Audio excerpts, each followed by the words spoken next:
Hello everyone, welcome back to mathematics the practice academy. पिछले session के अंदर हम प्रॉफिट एंड लॉस के कुछ क्वेश्चंस की प्रैक्टिस करते हुए आ रहे थे। आज उसी सीरीज को हम कंटिन्यू रखेंगे, कुछ और क्वेश्चंस की हम प्रैक्टिस करेंगे।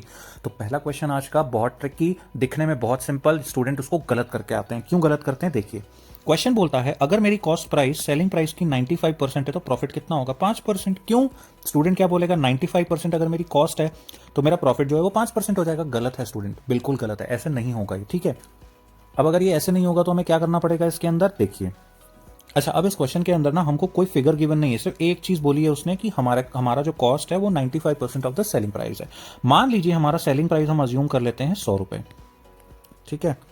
तो हमारा कॉस्ट प्राइस कितना हो जाएगा? कॉस्ट हो जाएगा 95% of the selling price which is equal to ₹95, ठीक है। इट मीन्स प्रॉफिट कितना हो गया हमारा? प्रॉफिट का फॉर्मूला होता है selling price minus cost. Selling price 100 रुपए, cost 95 which is equal to ₹5, ठीक है। प्रॉफिट आ गया जी हमारा। प्रॉफिट कितना है? ₹5। अब प्रॉफिट का परसेंटेज, गेन परसेंटेज जिसको हम बोलते हैं, उसका फॉर्मूला क्या होता है? Profit divided by cost into 100।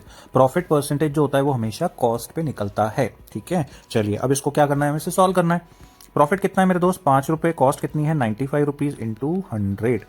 95 5 से कटेगा कितनी बार? 19 बार। अब 100 को 19 से डिवाइड कर देते हैं तो ये आ जाएगा अराउंड 5.26%। मतलब option number 4 is the correct answer, not option number 3, ठीक है। सो ये इसमें ट्रिक थी इस क्वेश्चन के अंदर। आई होप आपको समझ में आएगी और अगर आपके सामने क्वेश्चन आता है तो आप इसको गलत नहीं करेंगे। चलिए नेक्स्ट क्वेश्चन की तरफ मूव ऑन करते हैं। अगला क्वेश्चन क्या बोलता है? A merchant purchases a wrist watch for ₹450 and fixes it's list price in such a way that after allowing a discount of 10% he earns a profit of 20%, then the list price of the watch is। Sir क्या बोल रहे हैं, कुछ समझ ही नहीं आया, ये तो ऊपर से निकल गया है ना। कोई दिक्कत नहीं है, समझो, टुकड़े करके पढ़ते हैं, एक एक चीज को लिखते जाएंगे, इजी हो जाएगा। पहली चीज हमें क्या ढूंढना है? List price. लिस्ट प्राइस क्या होती है? देखो, आप मार्केट में कभी भी जाते हो कोई आइटम लेने के लिए तो उसके ऊपर एक एमआरपी लिखी होती है, एक टैग लगा होता है जिसपे एक प्राइस लिखी होती है ना, जिसके ऊपर आपको फिर दुकानदार बोलता है कि अच्छा आपको मैं 10% या 20% का डिस्काउंट दे दूंगा, राइट। तो वो टैग के ऊपर जो प्राइस लिखी होती है ना, जिसके ऊपर आपको डिस्काउंट दिया जाता है, that is known as list price, ठीक है। तो लिस्ट प्राइस जो है वो हमें कैलकुलेट करनी है। चलिए आगे पढ़ते हैं क्वेश्चन को। A merchant purchases a wrist watch for 450। Purchases मतलब ये हमारी क्या हो जाएगी? कॉस्ट, ठीक है। तो हमारी कॉस्ट कितनी होगी? 450 की। And fixes it's list price, उसने एक लिस्ट प्राइस फिक्स की है, उस पर एक टैग लगाया है, कितने का वो हमें कैलकुलेट करना है।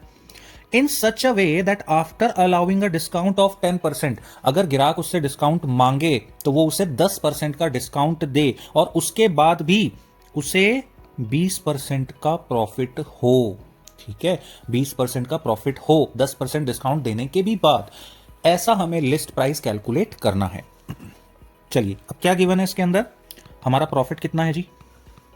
Profit is 20%। डिस्काउंट कितना है जी? Discount is 10%। चलिए सॉल्व करते हैं। पहली चीज, हमें कॉस्ट गिवन है, हमें प्रॉफिट परसेंटेज गिवन है। क्या हम इससे प्रॉफिट निकाल सकते हैं क्या? प्रॉफिट का फॉर्मूला क्या होता है?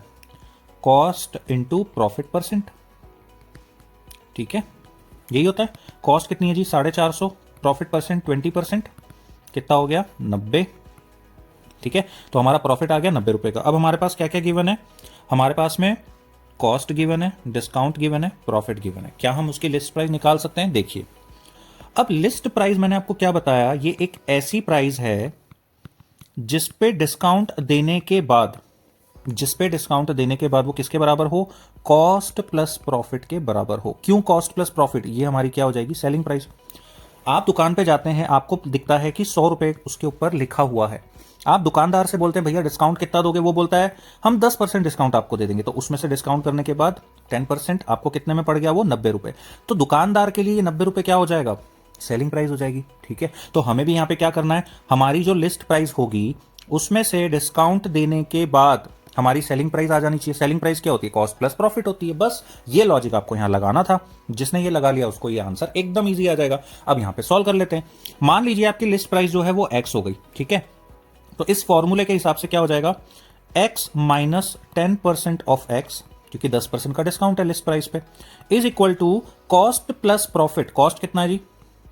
कॉस्ट है हमारी 450, प्रॉफिट कितना है? 90 रुपए का। एक्स माइनस 10% ऑफ एक्स कितना हो जाएगा?